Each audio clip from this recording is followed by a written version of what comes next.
Grande-Bretagne-Rwanda. Et si le commerce des demandeurs d'asile en Grande-Bretagne cachait une criminalité internationale bien organisée? Un article d'Emmanuel Aboumouroumi. 1. État des lieux. 1a. La Grande-Bretagne au Royaume-Uni. Dans l'histoire du monde, le Royaume-Uni s'est distingué dans le commerce des esclaves noirs arrachés de leurs terres, l'Afrique. Il a été le plus grand colonisateur des pays d'Afrique et d'Asie, sans oublier la conquête de l'Amérique du Nord et des îles des océans du monde qu'il s'est attribué. Le Royaume-Uni est aujourd'hui une superpuissance économique, politique, militaire. Il est le membre permanent du Conseil de sécurité de l'ONU le plus influent avec les États-Unis et la France. Le Royaume-Uni, avec ses alliés, est le plus grand défenseur des droits de l'homme et de la démocratie dans le monde. AB. Le Rwanda. Le plus petit pays d'Afrique avec 26 338 km², totalement enclavé et à plus 70% rural, population active dépendante du travail de la terre. Le Rwanda avec ses 13 461 888 d'habitants est le pays le plus densément peuplé d'Afrique avec plus de 500 habitants au km². Le Rwanda est le pays d'Afrique qui a le plus grand nombre de réfugiés, plus de 3 millions, éparpillés dans les pays du monde entier. Le Royaume-Uni pourrait donner le nombre de réfugiés rwandais accueillis et à accueillir sur son territoire. Toutes ces données placent le Rwanda parmi les pays le plus pauvres du monde avec un PNB habitant gonflé de 939 $ américains en 2022. Sur le plan politique, le Rwanda est le pays d'Afrique le plus instable car, avec le régime actuel, les droits de l'homme et la démocratie ont été enterrés depuis 1994. Plus grave.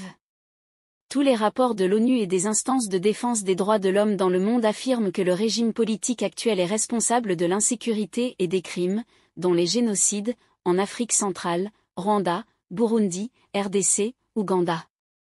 2. Expulser vers Rwanda les demandeurs d'asile de la Grande-Bretagne, un commerce ou un autre crime contre l'humanité.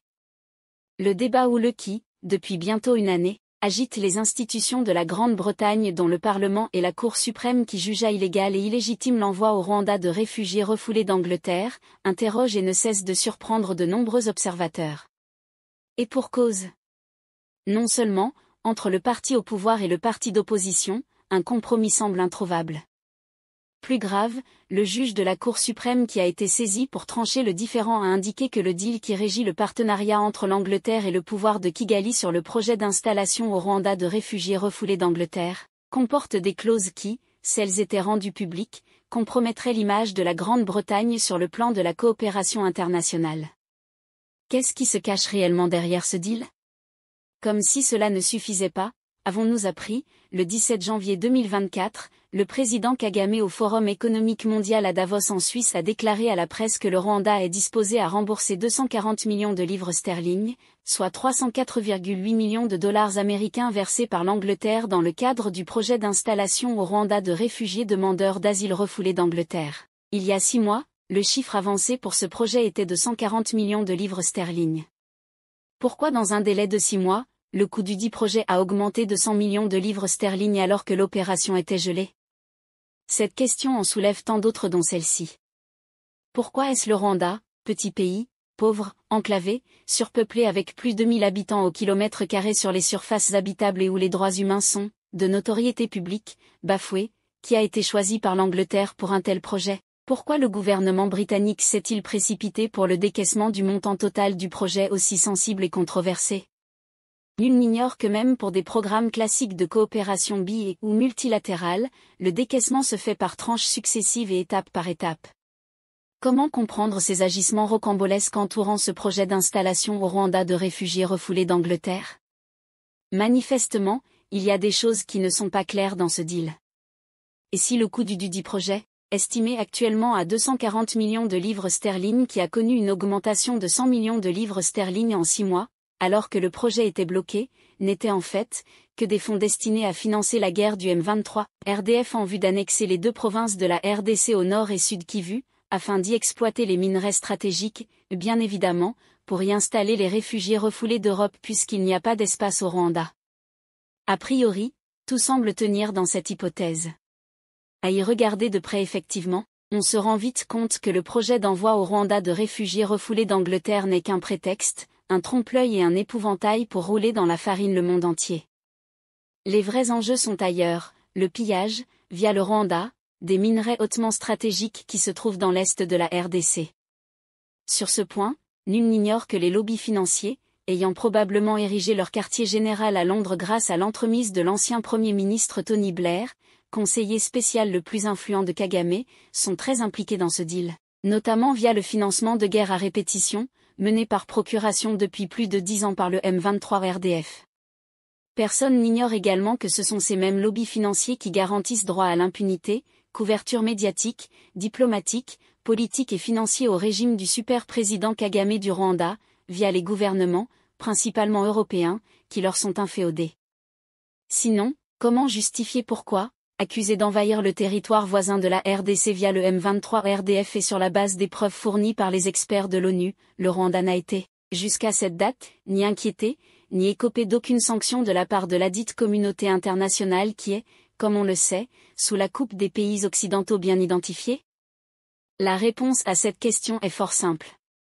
Le Rwanda de Kagame ne serait qu'un vulgaire mercenaire, un idiot utile et un État criminel mandaté pour cette sale besogne.